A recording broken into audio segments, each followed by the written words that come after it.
cot x cot 2x minus cot 2x cot 3x minus cot 3x cot x equal to 1. இந்த ரெண்டு டேர்ம்ஸை கவனிங்க. cot 3x ரெண்டுத்துல காமனாக இருக்குதா? ஸோ அதை மட்டும் வெளியில் எடுத்துகிட்டு மிச்ச டேர்மை குரூப் பண்ணுவோம். ஃபஸ்ட்டு டேர்மை அப்படியே வச்சுக்கலாம். cot x cot 2x மைனஸை வெளியில் எடுத்துருங்க. cot 3x.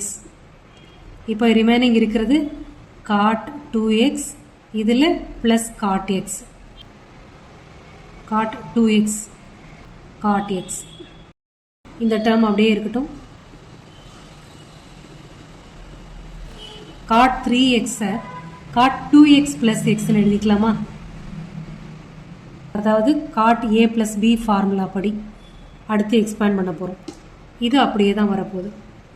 cot 2x plus cot x. இப்போ cot a plus b formula ஞாபகம் இருக்கா?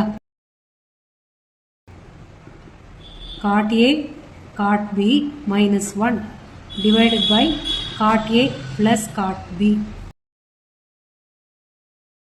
இந்த ஃபார்முலா படி இந்த டேர்மை எக்ஸ்பேண்ட் பண்ண போகிறோம். ஸோ ரிமைனிங் டேர்ம்ஸ் எல்லாம் அப்படியே தான் இருக்க போகுது. இதுவும் cot x into cot 2x minus இந்த டேர்ம் அதை இப்படி எக்ஸ்பேண்ட் பண்ண போகிறோம்.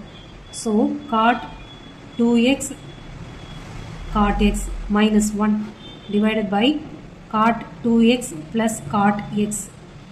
இந்த டேர்ம் திரும்ப அப்படியே வரப்போகுது. cot 2x plus cot x.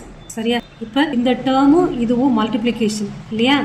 அப்போ இந்த cot 2x plus cot x இங்கே இருக்கிற cot 2x plus cot x get cancel.